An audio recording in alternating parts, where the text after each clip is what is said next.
టాలీవుడ్ ఇండస్ట్రీలో ప్రముఖ choreographer Johnny master గురించి అందరికీ తెలిసే ఉంటుంది. ఈ మధ్య ఆయన పేరు ఎక్కువగా వార్తల్లో వినిపించింది.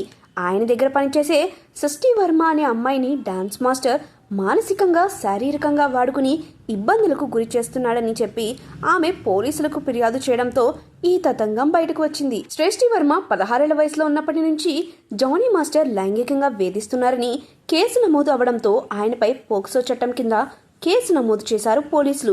ఈ కేసులో ఎన్నో సంచలన నిజాలను పోలీసులు బయటపెట్టారు. దాంతో జానీ మాస్టర్కి రావాల్సిన అవార్డును కూడా క్యాన్సిల్ చేసిన సంగతి తెలిసిందే. ఇదిలా ఉండగా తాజాగా జానీ మాస్టర్ అసిస్టెంట్ శ్రేష్ఠ వర్మ ఓ ఛానల్కు ఇంటర్వ్యూ ఇచ్చింది. ఆ ఇంటర్వ్యూలో జానీ మాస్టర్పై కేసు పెట్టడానికి గల కారణాలేంటో వివరించింది. ప్రస్తుతం ఆమె ఇంటర్వ్యూ వీడియో సోషల్ మీడియాలో వైరల్గా మారింది. ఆమె జానీ మాస్టర్ గురించి ఎటువంటి నిజాలను బయట పెట్టిందో ఇప్పుడు ఈ వీడియోలో తెలుసుకుందాం. టాలీవుడ్ ప్రముఖ డాన్స్ మాస్టర్ జానీపై లైంగిక వేధింపుల కేసు నమోదైన సంగతి తెలిసిందే. జానీ మాస్టర్ తన దగ్గర అసిస్టెంట్గా పనిచేసిన లేడీ కొరియోగ్రాఫర్ ఫిర్యాదు చేయడంతో జానీ మాస్టర్ని అరెస్ట్ కూడా చేశారు. దాదాపు నెల రోజుల పాటు ఆయనను సెంట్రల్ జైల్లో ఉంచారు. ఇటీవలే జైలు నుంచి బెయిల్పై బయటకు వచ్చిన ఆయన తన తప్పేమీ లేదని, తానేంటో నిరూపించుకుంటానని పలు ఇంటర్వ్యూల్లో ఆయన చెబుతూ వచ్చాడు. మాస్టర్ బయటికి వచ్చిన తర్వాత ఇంటర్వ్యూలు అయితే ఇస్తున్నాడు, కానీ మాస్టర్ పై కేసు పెట్టిన అసిస్టెంట్ కొరియోగ్రాఫర్ మాత్రం ఇంతవరకు మీడియా ముందుకు రాలేదు. తాజాగా ఆమె ఓ ఛానల్కి ఇంటర్వ్యూ ఇచ్చింది. ఆ ఇంటర్వ్యూలో మాస్టర్ గురించి సంచలన విషయాలను బయటపెట్టింది.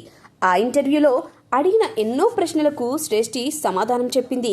తాను వారియర్ అని, మంచి కోసం ఫైట్ చేస్తున్నానని చెప్పింది. తనను ఆదర్శంగా తీసుకుని 10 మంది అమ్మాయిలు మారినా చాలని అంటున్నారు. ఇక తాను రివెంజ్ కోసం కేసు పెట్టలేదని, సెల్ఫ్ రెస్పెక్ట్ కోసమే ఫిర్యాదు చేశానని చెప్పింది.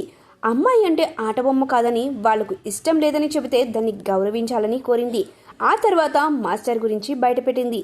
జానీ మాస్టర్ 4 ఏళ్ల క్రితం వేధిస్తే ఇప్పుడెందుకు కేసు పెట్టావని చాలా మంది అడుగుతున్నారు. నేను ఒక అమ్మాయిని, అప్పుడు మైనర్ని కూడా. ఒక పలుకుబడి ఉన్న వ్యక్తితో పోరాడే శక్తి నాకు లేదు. ఇన్నాళ్ళు ఆయన మారతాడేమోనని వెయిట్ చేశాను. ఇక ఆయన మారడు అని తెలుసుకుని ఈ కేసు పెట్టానని శ్రేష్ఠి చెప్పుకొచ్చారు. పెళ్లి చేసుకోరా అని యాంకర్ అడిగిన ప్రశ్నకు ఆమె సమాధానం చెప్పింది.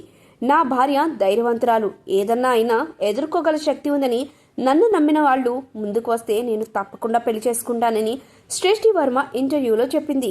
ప్రస్తుతం ఈ ఇంటర్వ్యూ వీడియో అయితే సోషల్ మీడియాలో వైరల్ అవుతుంది. మరి దీనిపై జానీ మాస్టర్ ఎలా స్పందిస్తారో అన్నది ఆసక్తిగా మారింది.